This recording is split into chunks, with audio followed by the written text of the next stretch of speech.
Hello, ladies and gentlemen. This is History 201, Presentation 8, the American War for Independence. So, this essentially is the period of time where you're going to see the war, and then, of course, we'll get to the Treaty of Paris, which ended the war in this particular presentation. So, a lot of stuff here, so let's go ahead and get started. Now, the period we're looking at in terms of the war itself was May 1775 to March 1781. We've already had the Battle of Lexington and Concord. And so the Second Continental Congress, which was the de facto central government during the war, began formal preparations after the shots there in April of 1775. In June of 1775, George Washington was appointed commander of the Continental Army over John Hancock. He was recommended so by John Adams. Now, there's a reason for this. First of all, Washington was considered to be perhaps the best military mind in the colonies. He was wearing his military uniform every day with a black armband, showing his solidarity for Massachusetts. Morning.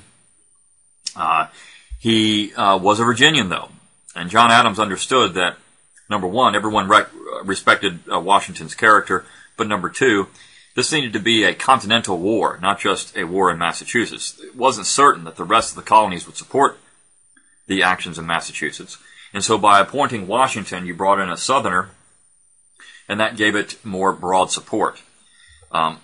Washington accepted the position with humility and without pay. He actually said he wasn't up to the task. And a lot of historians have looked at this and scoffed at his humility, saying that he faked this. But Washington was saying the same things to his wife in private letters. I'm not one to think that Washington was being disingenuous when he said that he wasn't sure if he could do this. And of course, he didn't ask for any pay. He said, "You can pay me when the war's over." So he spent his own money, quite a bit of his own money, in fact, during the war. Now, June 1775, you're going to have the Battle of Bunker Hill. It's actually the Battle of Breed's Hill. That's where most of the action takes place. What happens here is the Americans are trying to set up a defensive position. The British send in a force to march up the hill and take this position.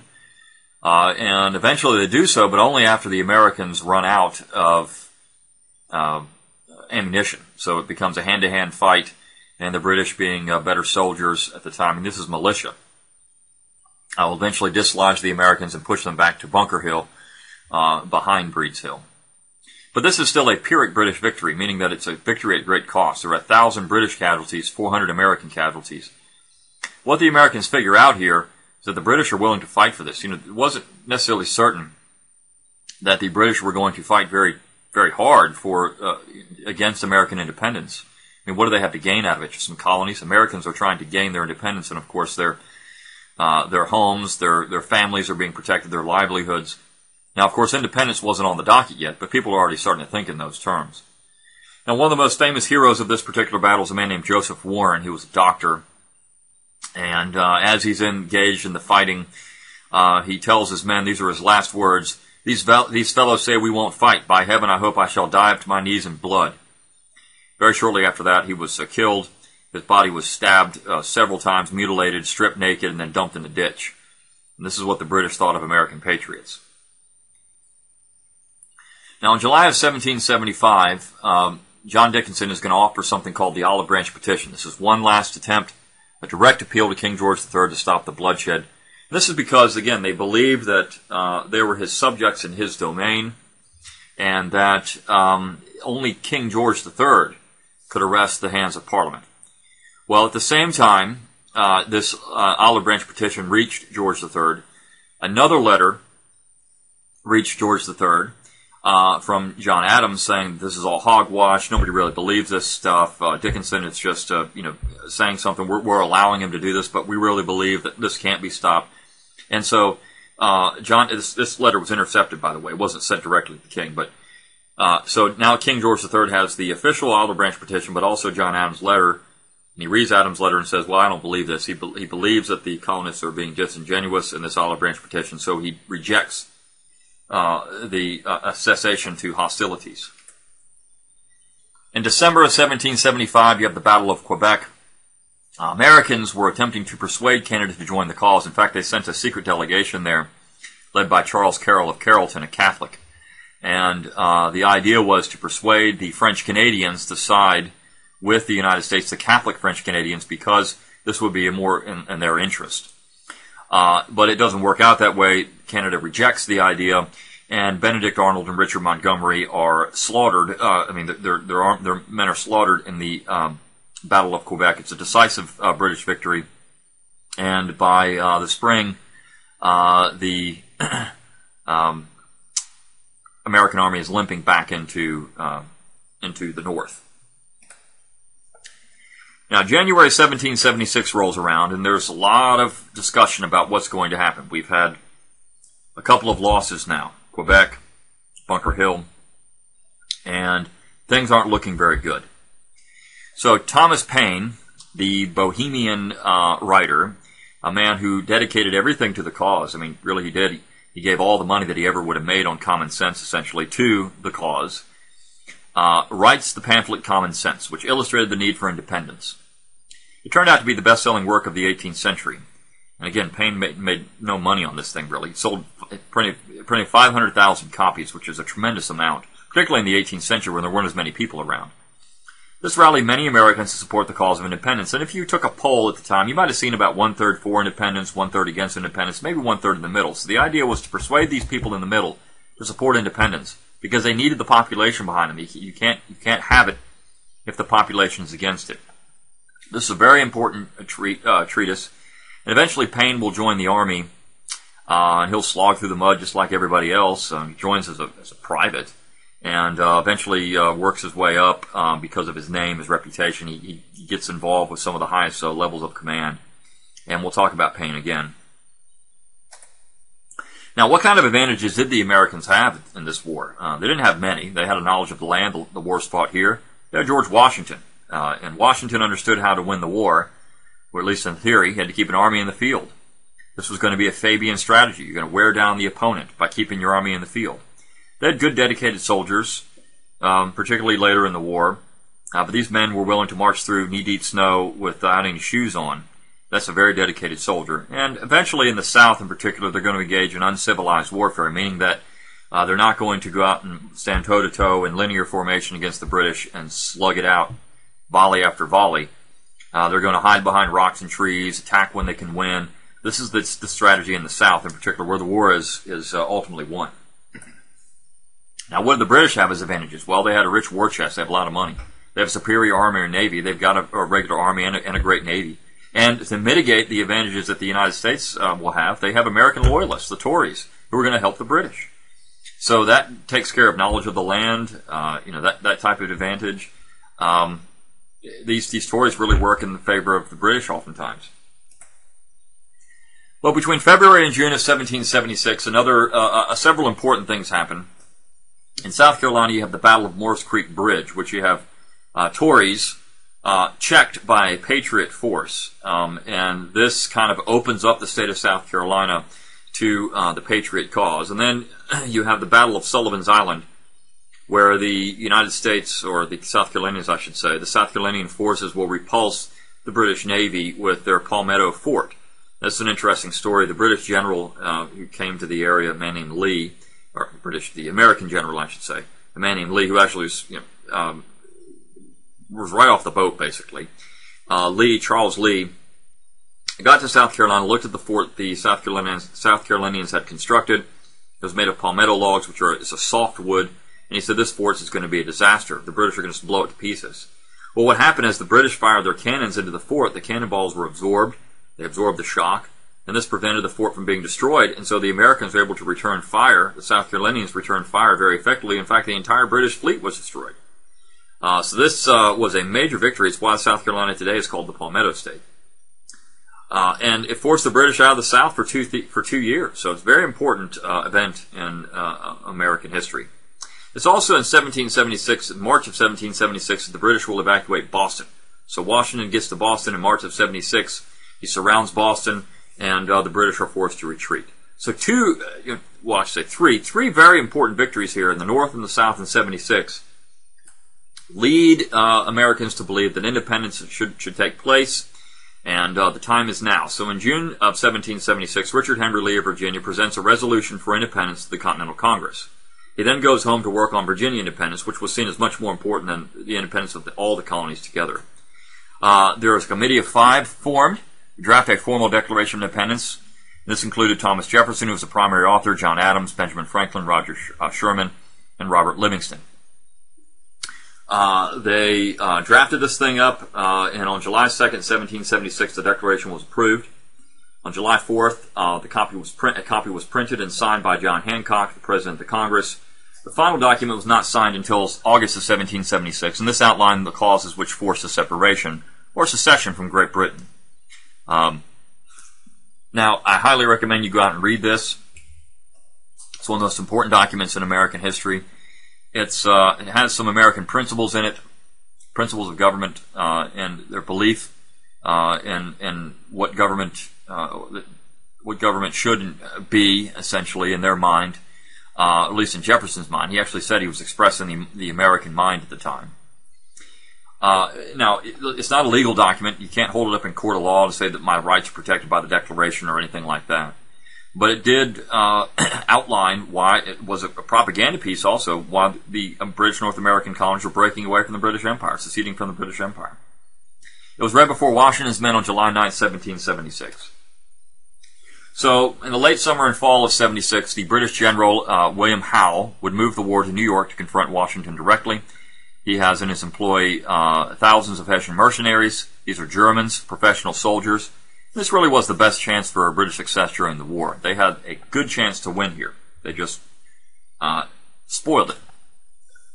So here we have, in this particular map, the major engagements here in New York and Pennsylvania, and also here in Upper New York. We'll talk about that a little bit later.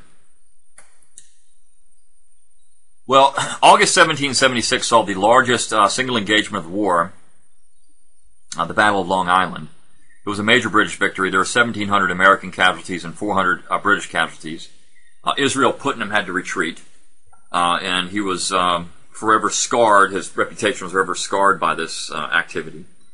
New York City would later be occupied and burned, and you had an American spy named Nathan Hale executed, denied Bible, denied a minister, and he would be executed for treason. And he was the first of many American spies which would help the American cause, particularly in New York. Now, fall of 76, Hal pursued Washington around New York. Both armies had about 14,000 men, but Washington's army is little more than a ragtag militia. British soldiers are professionals, and they have Hessians for support. So really, Washington is way outmanned and outgunned here and outtrained. Washington is forced to continually retreat, and actually that's what he did best. George Washington was great for this cause because he understood to keep the army in the field, you had to retreat. You didn't always have to engage the enemy, just stay on the field. And that was important.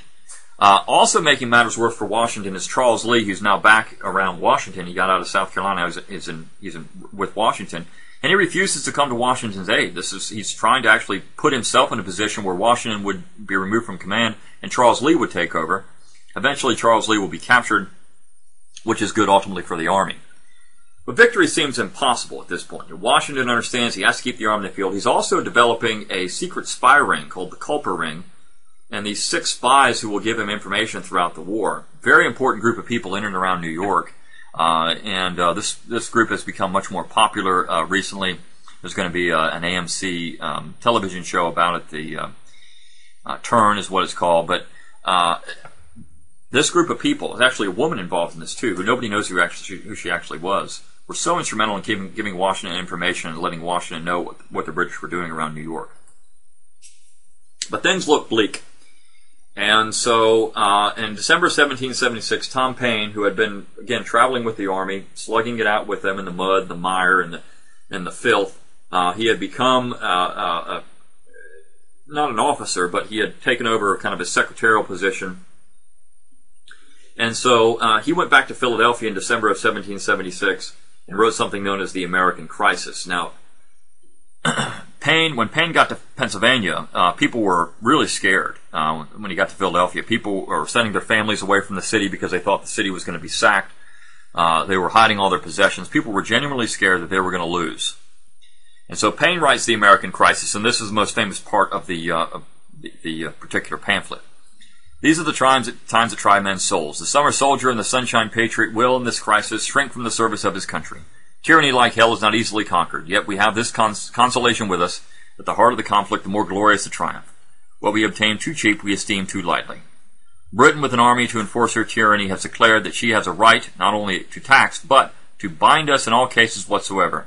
And if being bound in that manner is not slavery, then there is not such a thing as slavery upon earth.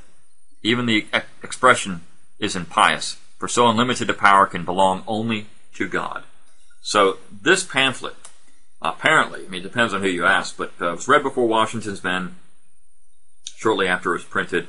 Apparently it had quite a profound impact on enrollment. See, Washington's men were getting ready to, their enrollments were expiring. They all could have gone back to Massachusetts, wherever they're from. And so this actually, and a promise of more money, kept many men in the army. So, the next day, Washington, or I should say a few days later, Washington decides on December 26, 1776, to surprise Trenton, New Jersey with an attack. Now, the Hessian soldiers were wintering at Trenton, New Jersey, and usually in the 18th century you didn't fight in the winter because it was too cold, too nasty. So you went to winter quarters. You fought in the spring. He's going to cross the ice-choked Delaware River. Didn't happen like this at all. In fact, Mort Kunstler has created a much more accurate description and art of the actual crossing. But this is, they're crossing basically in a blizzard. Very high winds, driving snow. This is awful. And some of the men, again, don't have shoes in this group. So Washington crosses it with all of his men, crosses the Delaware with all of his men, all his horses, his cannon, everything. And when he shows up at Trenton, the Hessians are completely caught by surprise. There will be 4 American casualties, including James Monroe, who will later be president. And there will be 115 Hessians killed or wounded and 913 captured. This is an amazing, amazing victory for the American cause. Lord Cornwallis failed to trap Washington at the Second Battle of Trenton. And at the Battle of Princeton in 1777, Washington delivered another blow to the British. It's a small tactical victory, but it serves to increase the ranks of the Continental Army and enhance Washington's reputation. He's actually doing something now. He's not just sitting around getting beat all the time. Washington is actually making a difference. Unfortunately for the Americans, Howe would sack Philadelphia in 1777. Congress would be forced to relocate to York, Pennsylvania. They're on the run. Washington was in full retreat to Valley Forge by December 1777. So December 1777 was a terrible year for the Patriot cause.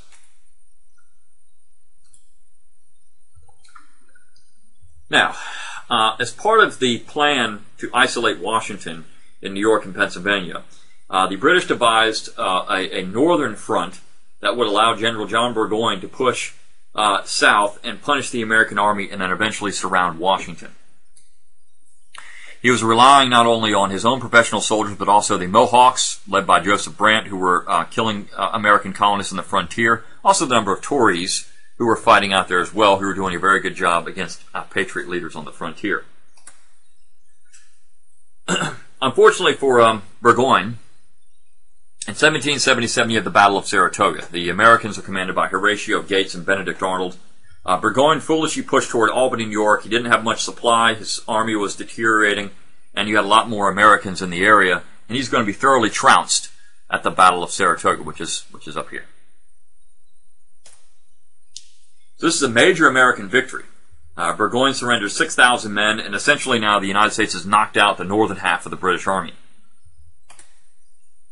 Benjamin Franklin, who's over in Paris, is going to use this to his advantage. He would get the French to declare war on Great Britain in 1778 and send aid. Well, this is wonderful for the United States, not so much for the French because they don't really get anything out of it. In fact, the only thing the king's going to get out of it is his head chopped off eventually. So because of all the debt and other things that are incurred here, the French economy goes in the tank. This brings us to Valley Forge, Pennsylvania, 1777-78. Washington's men are facing terrible winter conditions with little supply. Washington is essentially starving too. So he calls on his men to keep the faith and orders them retrained by German Frederick von Steuben. And these men will come out of Valley Forge much harder soldiers. And it's also in this period of time that Marquis de Lafayette comes to Washington's aid, and he becomes a French advisor. And anyways, the war will start taking a turn in the favor of the Americans here in 1778. Now, part of that's because the war moved south to the Southern Theater. The British hope to gain an advantage there because they know there are a lot of Tories in the South. But of course, what they're going to find out is that there's a lot of Patriots in the South too. So here we are in the South, North Carolina, South Carolina, Georgia. Now the British would take Savannah in 1777 without firing a shot. Americans would attempt to retake the city with disastrous consequences in 1779. For example, the Polish-American general Pulaski, who's called the father of the American cavalry, is killed in this assault on Savannah. So that's a great blow to the United States. Then the British will lay siege to Charlestown. The British would attack Charlestown in 1780 under the command of Sir Henry Clinton. They would capture and surrender the entire Southern Army after the siege, which is 45,000 men, and also 3 signers of the Declaration of Independence will be in Charleston at the time. So this is a great victory for the British. They think, well, now we've got the Americans right where we want them. We've got their leaders in control. Things are going to start looking better for us. In fact, they're going to use their own form of guerrilla warfare on the American colonists. Sir Bloody Van Tarleton is responsible for that.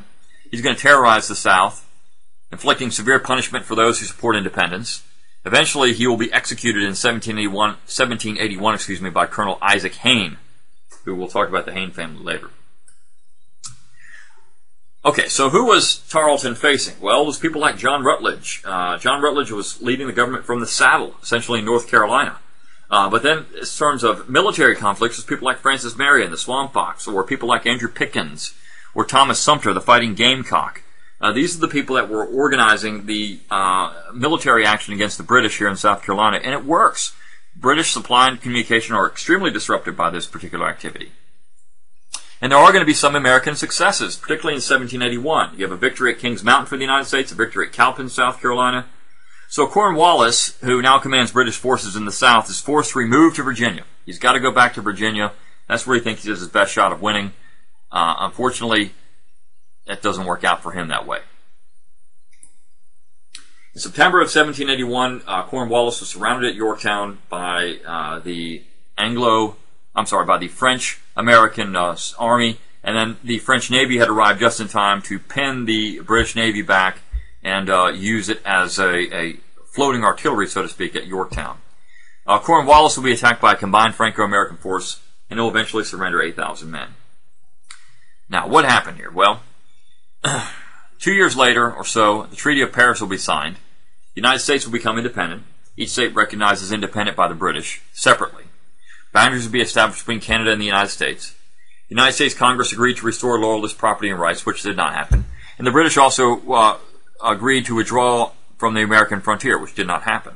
So the war is essentially a ceasefire, but none of the stuff that was really important was settled. The United States does have its independence, though. And this is what the U.S. looked like here in 1783. All right, I'll see you next time for presentation 9.